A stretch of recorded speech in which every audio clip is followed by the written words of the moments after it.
हम लोग क्लास 12 की जो एनसीईआरटी है उसको कवर कर रहे थे चैप्टर वाइज। हिस्ट्री की जो एनसीईआरटी है उसमें 4 चैप्टर्स है, जिसमें से हम लोगों ने पहला चैप्टर कर लिया है।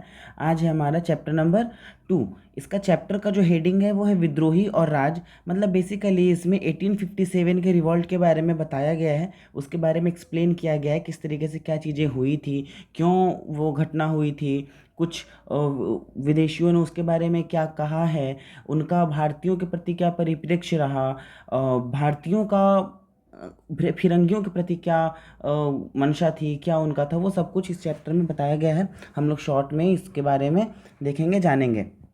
ठीक है।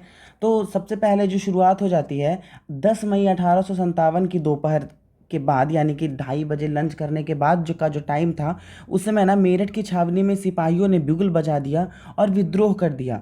ठीक है। उसके बाद वे आगे बढ़े और 11 मई 1857 को एकदम तड़के सुबह सुबह वो लोग लाल किले की फाटक के पास पहुंचे और बहुत ज़्यादा तादाद में थे। तो जब बहादुर शाह जफर को गेट खोलना पड़ा, रमज़ान का महीना चल रहा था, सरही के बाद वो बहादुर शाह जफर आए और उनको बहादुर शाह जफर को ना चाहते हुए उन लोगों ने अपना नेता घोषित कर दिया और वो उन विद्रोहियों के नेता बना दिए गए। ठीक है। 12 और 13 मई को उत्तर भारत में शांति रही, लगभग शांति का ही माहौल रहा। और उस समय बेसिकली हो क्या रहा था कि जैसे 10 मई को मेरठ में बिगुल फूंका गया, विद्रोह की आग भड़की, 11 मई को वो दिल्ली के लाल किले के पास पहुंचे। तो उस समय उतना संचार व्यवस्था तो था नहीं, इंटरनेट तो था नहीं कि तुरंत सारी चीज़ें ऑन द स्पॉट पता चल जाएंगी। गुप्तचरों के माध्यम से या फिर सूचना जाने में टाइम लगता था, तो समय लगा। तो बेसिकली 12 और 13 मई को लगभग शांत माहौल था उत्तर भारत में।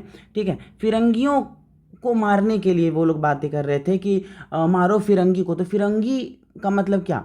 फिरंगी अंग्रेजों को कहा जाता था, और ये जो फिरंगी है ना, फारसी भाषा का शब्द है, आप ये ध्यान रखिएगा। ठीक। अच्छा, क्या केवल फिरंगियों के ही खिलाफ ये युद्ध हो रहा था, उन लोगों के ही खिलाफ ये लोग भड़के हुए थे? तो नहीं। देखिए, लखनऊ, कानपुर, बरेली, ये जो बड़े बड़े शहर थे ना, उसमें साहूकारों और अमीरों के प्रति भी विद्रोहियों ने विद्रोह किया, वे भी विद्रोहियों के शिकार बने।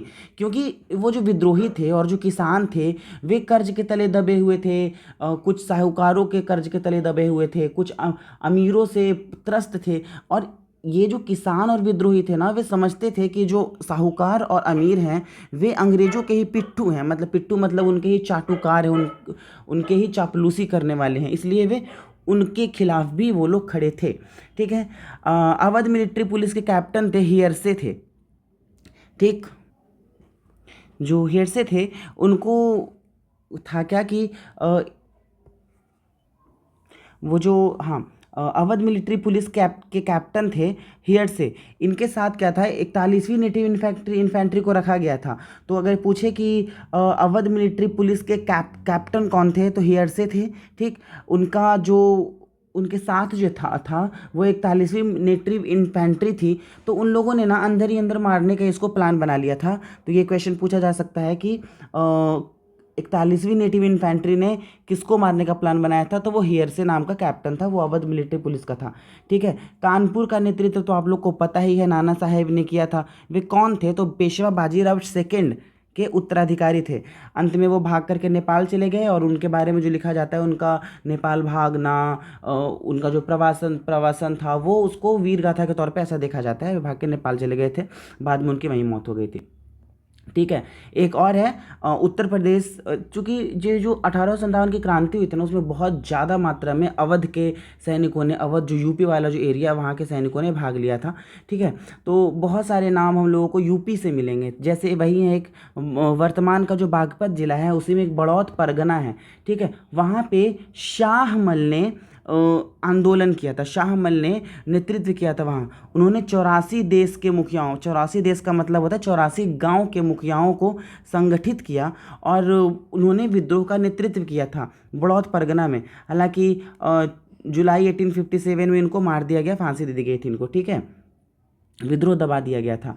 आगे देखते हैं। एक है फैजाबाद में एक आंदोलन हुआ था, यूपी में ही है फैजाबाद, उसका नेतृत्व किया था मौलवी अहमदुल्ला ने। ठीक है, इनको डंका शाह भी कहते हैं। डंका शाह इसलिए कहते हैं क्योंकि वो बेसिकली जब वो चलते थे तो वे पालकी में चलते थे और आगे पीछे डंका वगैरह बजवा करके चलते थे, सो दैट पता चले कि हाँ मौलवी अहमदुल्ला आ गए हैं। ठीक, डंका बजाते हुए चलते थे, इसलिए इनको डंका शाह भी कहा जाता था। पालकी लेकर चलते थे और डंका बजवाते थे। इन्होंने फैजाबाद से नेतृत्व किया था इस आंदोलन का। ठीक है, 1857 के विद्रोह का। 1857 में अहमदुल्ला को फैजाबाद जेल में बंद कर दिया गया। लेकिन जब वो बाहर निकले, ठीक है, जेल से जब वो बाहर निकलते हैं तो 22वीं, आपने नेटिव इन्फेंट्री का नाम ध्यान रखना, जैसे ये हियरसे को मारने का प्लान बनाया था 41वीं नेटिव इन्फेंट्री ने, फिर ये मंगल पांडे 34वीं नेटिव इन्फेंट्री के थे। उसके बाद फिर आप ये ध्यान रखना कि जब अहमदुल्ला फैजाबाद से बाहर निकले, सॉरी मैं फंबल कर रहा हूँ, बहुत गर्मी लग रही है दोस्तों। फैजाबाद जेल में जब बंद थे, उसके बाद जब बाहर निकले तो 22वीं नेटिव इन्फेंट्री ने इनको अपना नेता चुन लिया और उन्होंने ही संघर्ष किया। एक है चिन्हाट का एक संघर्ष हुआ था। हालांकि जो चिन्हाट का संघर्ष था उसका नेतृत्व प्रॉपर तरीके से बरकत अहमद कर रहे थे, वहीं उसके सैन्य अधिकारी थे। चिन्हाट का जो संघर्ष था 30 जून 1857 में हुआ था। ठीक है, चिन्हाट का संघर्ष। लेकिन उसको निर्देश देना, गाइडेंस प्रोवाइड करना, ये प्रोवाइड कर रहे थे अहमदुल्ला ही प्रोवाइड कर रहे थे। उसने ही चिन्हाट का विशाल संघर्ष में हिस्सा लिया तथा हेनरी लॉरेंस को वहाँ पे उन्होंने हराया। किसको हराया? हेनरी लॉरेंस को। चिन्हाट का संघर्ष कब हुआ था? 30 जून 1857 को हुआ था। मौलवी अहमदुल्ला ने इसमें भाग लिया था। ठीक है, लखनऊ के पास है चिन्हाट। ठीक, अच्छा एक क्वेश्चन है कि जो अफवाह फैली थी कि रॉयल ब्राउन बेस राइफल की जगह पर रॉयल एनफील्ड राइफल लाया गया है और वो पूरी तरह से उसके कारतूस में सूअर और गाय की चर्बी वाला जो अफवाह फैला हुआ था, वो इसकी शुरुआत कहाँ से हुई थी? मतलब कौन से गवर्नर जनरल ने इसके निर्माण की शुरुआत की थी? तो लॉर्ड हार्डिंग ने इसके निर्माण की शुरुआत की थी। एक्चुअली वो जो लॉर्ड हार्डिंग था ना, वो सेना को आधुनिक बनाना चाहते थे, इसलिए उसने रॉयल एनफील्ड राइफल को बनवाने का शुरुआत करवाया था। और उसी के बाद तो ये भड़की थी, ये भीड़ भड़की थी और फिर आंदोलन क्रांति हुआ था। ठीक है, अच्छा क्रांति में ना ऐसी भविष्यवाणी भी की गई थी कि प्लासी की जो जंग है, प्लासी की जंग कब हुई थी? 23 जून 1757 को। तो प्लासी के युद्ध के 100 साल के बाद हमें स्वतः अंग्रेजों से आज़ादी मिल जाएगी, ये ऐसा बोला जा रहा था, ऐसी भविष्यवाणी की जा रही थी। 23 जून 1857 को अंग्रेजी राज खत्म हो जाएगा, ऐसी भविष्यवाणी भी लेकर के लोग चल रहे थे और आंदोलन भी चल रहा था। एक टर्म एनसीईआरटी में दिया हुआ है रेजिडेंट। रेजिडेंट का मतलब होता है कि एक गवर्नर जनरल का प्रतिनिधि होता है, वैसा व्यक्ति जो गवर्नर जनरल को रिप्रेजेंट कर रहा होता है। कौन से इलाके में रिप्रेजेंट कर रहा होता है? तो वैसे इलाके में जहाँ पर ब्रिटिश राज प्रत्यक्ष रूप से वहाँ पे उसके अधीन नहीं है, मतलब ऐसा एरिया जो डायरेक्टली अंग्रेजों के अधीन नहीं है, वहाँ पे अपना प्रतिनिधि डाल देते थे, उसको नियुक्त कर देते थे, उसको कहा जाता था रेजिडेंट। ठीक, और उस एरिया को रेसिडेंस कहते थे। ठीक है, एक क्वेश्चन है, एक लाइन है, कथन है, ये गिलास फल एक दिन हमारे ही मुंह में आकर गिरेगा। मतलब हम लोग जो इतनी सारी नीतियाँ ला रहे हैं वो अंततः हमारा नुकसान कर देगा। और ये किसने कहा था? डलहौजी ने किया था। ये जो चेरी है एक दिन हमारे ही मुंह में आकर के गिरेगा, ये 1851 में डलहौजी के द्वारा बोला गया था। ठीक है, डलहौजी का कार्यकाल कब से कब तक था? 1848 से लेकर के 1856 तक था। ठीक है, ये डलहौजी ने ही कहा था। अच्छा, अवध को बंगाल आर्मी की पौधशाला कहा जाता है। मतलब बंगाल में जितने सारे भी मोस्टली जो सैनिक थे वे अवध से ही उठ के व्यक्ति लोग जा कर के वहाँ अपॉइंट हो रहे थे, इसीलिए अवध को बंगाल आर्मी की पौधशाला कहा जाता था। ध्यान रखिएगा आप। एक है जो विद्रोही थे, विद्रोहियों ने, अब ऐसा तो है नहीं कि विद्रोही निकले और कुछ भी नहीं उन्होंने किया, कोई प्लानिंग ही नहीं की। बिना प्लानिंग के तो चीज़ें होगी नहीं। अंग्रेज ऐसे नहीं हुआ कि बिना प्लानिंग के थे। भले ही 1857 की जो क्रांति थी वो पूरी तरह से सफल नहीं हो पाई, लेकिन ऐसा भी नहीं कहा जा सकता कि 1857 का जो रिवॉल्ट था वो दिशाहीन था। दिशा थी, उसमें घोषणाएं की गई थी। उन्हीं घोषणाओं में से एक है आजमगढ़ घोषणा, जो कि 25 अगस्त 1857 को इस घोषणा को किसने ये जारी किया था? तो बहादुर शाह जफर का जो पोता था फिरोज शाह के द्वारा आजमगढ़ घोषणा को जारी किया गया था। और ये किसके नाम से जारी किया गया था? ये बहादुर शाह जफर के ही नाम से जारी किया गया था। क्यों? क्योंकि नाम मात्र का जो नेता था पूरे विद्रोह का, उसको बहादुर शाह जफर को ही बनाया बनाया गया था।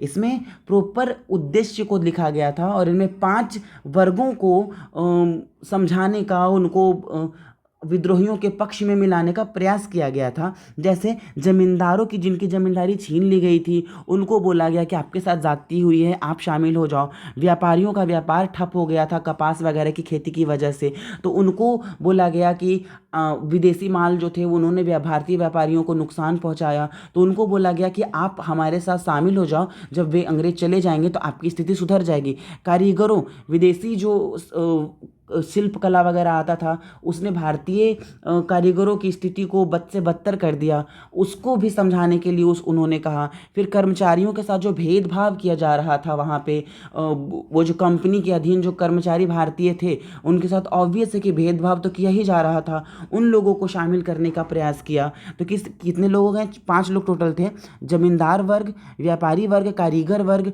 और कर्मचारी। उसके साथ ही साथ जो पंडित थे, ज्ञानी व्यक्ति थे, बुद्धिजीवी वर्ग थे, उनको भी शामिल करने का उन लोगों ने प्रयास किया। हालांकि बुद्धिजीवी वर्ग जो था प्रॉपर तरीके से वो 1857 की रिवॉल्ट में पार्टिसिपेट नहीं किया था, वो साइड था। किसान, मजदूर, जो लोकल गांव के लोग थे, जमींदार थे, व्यापारी वर्ग था, इन्होंने ही पार्टिसिपेट किया था। लेकिन जो आजमगढ़ घोषणा था 25 अगस्त 1857 का, जो जारी किया था फिरोज शाह के द्वारा जारी किया गया था बहादुर शाह जफर के नाम से, उसने जमींदार, व्यापारी, कारीगर, कर्मचारी और पंडित, ज्ञानी व्यक्तियों को एक साथ एकजुट करने का प्रयास किया था। इस घोषणा पत्र को मैंने बता दिया है, बहादुर शाह जफर के नाम से ही जारी किया गया था। मैं थोड़ा फास्ट बोल रहा हूँ दोस्तों, सो दैट ये रिवीजन आपका अच्छे तरीके से हो जाए, ठीक है।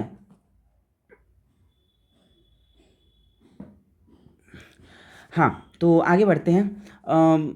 अच्छा, मैंने बताया कि सबसे ज़्यादा जो सैनिक थे, सबसे ज़्यादा जो विवाद चला, सबसे ज़्यादा जो लंबे समय तक वो जो आंदोलन चला, वो अवध में ही चला। अवध में अंग्रेजों के खिलाफ प्रतिरोध सबसे लंबा चला, ठीक है, आप ध्यान रखिएगा। अच्छा, अब अंग्रेजों ने इसका दमन किस तरीके से किया?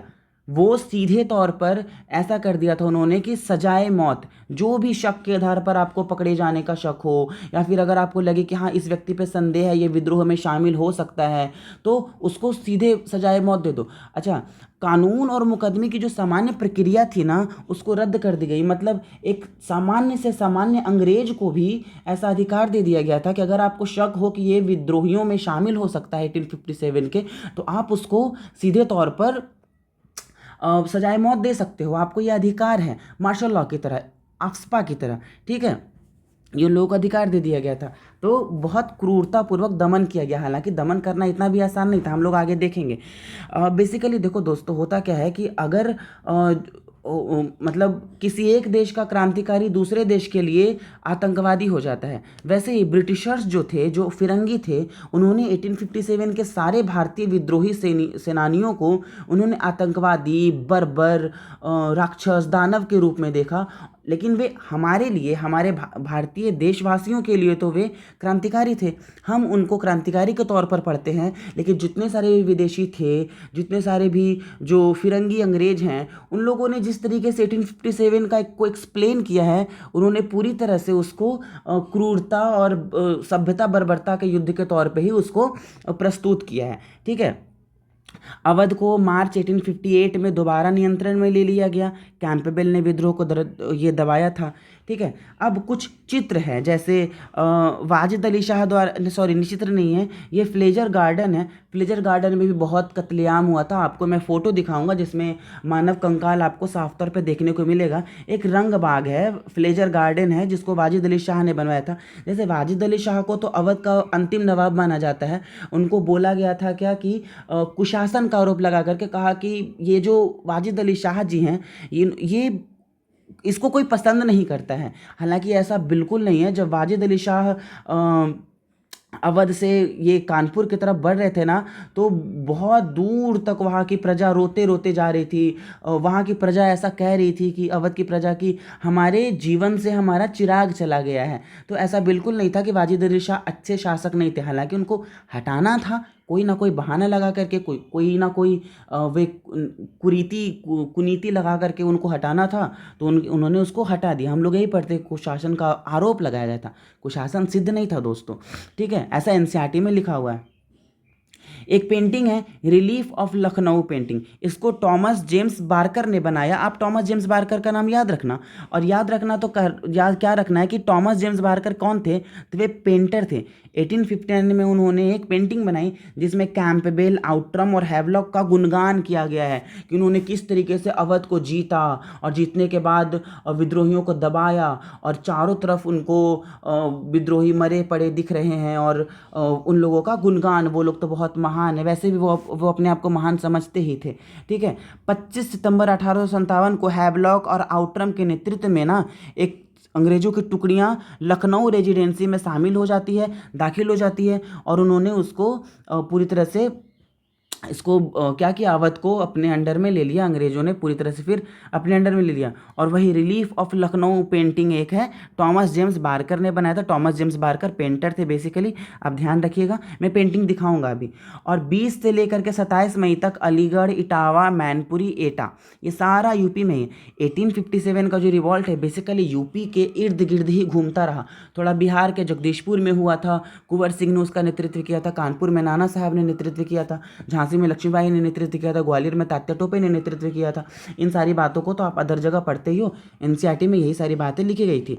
अब देखो, ये एक क्वेश्चन आया था बिहार दरोगा के इस बार में कि ये जो पेंटर्स होते थे वो एक जो भारतीय हैं वे अगर अंग्रेजी पोशाक पहने हैं तो क्या वे उनकी तारीफ करते थे, क्या कहते थे क्या बहुत सुंदर लग रहा है, बहुत अच्छा लग रहा है? तो नहीं, ये स्टेटमेंट सेकंड नंबर का स्टेटमेंट था कि वे उसकी तारीफ करते थे। नहीं, बिल्कुल नहीं। जो इंडियन अंग्रेजी पोशाक पहन करके अपने आप को अंग्रेज दिखाने की कोशिश कर रहे थे वे उन लोगों को नमूने लगते थे, और वे भारतीय पेंटर उस पर तंज कसते थे। लिख रहा है ना कि यूरोपीय किस्म की वर्दी पहने वाले बंगाल के सिपाही, यहाँ कलाकार जो हैं सिपाहियों की वर्दी पहनने का मजाक उड़ा रहे हैं।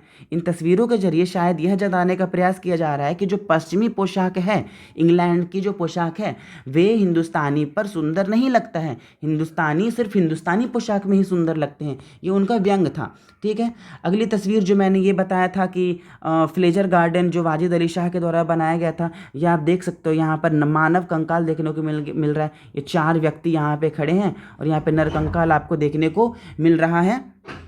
जिस तरीके, हाँ, तो ये किस तरीके से ये सारी चीज़ें देखने को मिल रही हैं आपको। ठीक, और अवध में भाई कैंपबेल ने ही इसको दबाया था, वो आपको देखने को मिल रहा है। जो मैंने एक जो पेंटिंग के बारे में बताया था ना, द रिलीज ऑफ लखनऊ, इसमें कैंपबेल है, आउट्रम है, इन सब का गुणगान किया गया है। किसने बनाया है? टॉमस जेम्स बार्कर ने इस पेंटिंग को बनाया है। ठीक है, आप देख रहे हो कि यहाँ पे विद्रोही लोग कैसे किस तरीके से ध्वस्त है, मर चुके हैं, और यहाँ पे दीन दुखिया की तरह इंडियन जो है, भारतीय जो है, उनको देख रहे हैं किस तरीके से ये भारतीय मरे पड़े हैं। ऐसी पेंटिंग में ऐसा गुणगान किया गया है। अब अंग्रेज हैं, अंग्रेज ने पेंटिंग बनाई है तो ऑब्वियस सी बात है कि वे अंग्रेजों को ही बेहतर दिखाएंगे कि हम लोगों ने तो इंडियन का उद्धार किया, वे लोग तो बहुत बर्बर थे, वे लोग तो इतने क्रूर थे कि उन्होंने तो हमारी जान ही ले ली थी। ठीक है, इस तरीके से। अच्छा, एक और पर्सपेक्टिव देखने को मिलता है कि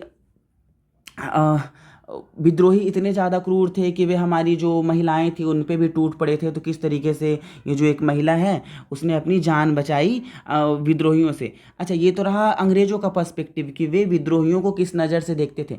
हालांकि देखो हुआ क्या कि वो जितने सारे भी लेखक बने, जैसे वी.डी. सावरकर भारतीय थे, भारत के बारे में लिखा कि विद्रोही किस तरीके से क्या चाहते थे, लेकिन जो अंग्रेजी दस्तावेज मिलते हैं उसमें ये साफ नहीं लिखा है कि विद्रोही क्या चाहते थे, वे असंतुष्ट किस बात से थे। उनको तो बस यही लिखा गया कि वे हमसे लड़ना चाहते थे, वे बस बदमाशी कर रहे थे, उदंडता कर रहे थे, इसलिए हम लोग तो ठीक ही थे, हम लोग तो इनको सभ्य बनाने के लिए आए थे। तो ये उनका पर्सपेक्टिव था। लेकिन भारतीयों का जो पर्सपेक्टिव था, भारतीय जो फिल्में बनी, भारतीय जो पेंटर्स बने, उसमें उन्होंने भारतीय जो स्वतंत्रता सेनानी थे 1857 के, उनका गुणगान किया है, उनकी वीर गाथा को लिखा है। जैसे सुभद्रा कुमारी चौहान का भी जिक्र किया गया एनसीईआरटी में कि सुभद्रा कुमारी चौहान ने लिखा है बुंदेले हर बोलो के मुँह हमने सुनी कहानी थी, खूब लड़ी मर्दानी वो तो झांसी वाली रानी थी, ये उन्होंने लिखा है। फिर झांसी वाली रानी को एक मर्दाना पोशाक में दर्शाया गया है कि वे तो अकेली मर्द थी। हीरोज ने भी कहा था कि उन पुरुषों में अकेली मर्द थी, झांसी वाली रानी। तो ये था, ये जो चैप्टर था 1857 के रिवोल्ट। मैंने कोशिश की है कि आपको थोड़ी जो तस्वीरें हैं उसको भी दिखा दूं और रिवीजन करवाने का मैंने कोशिश किया है। इससे ज़्यादा फैक्ट्स मुझे इस चैप्टर में नहीं मिले हैं। आप इनको कर लेना, अच्छे से रिवीजन कर लेना, 2 से 3 बार कर लेना, आपको चीज़ें कंप्लीट हो जाएंगी। Thank you very much for the lecture. और please do subscribe to my channel और शेयर करो अपने दोस्तों के साथ। पढ़ो जाओ।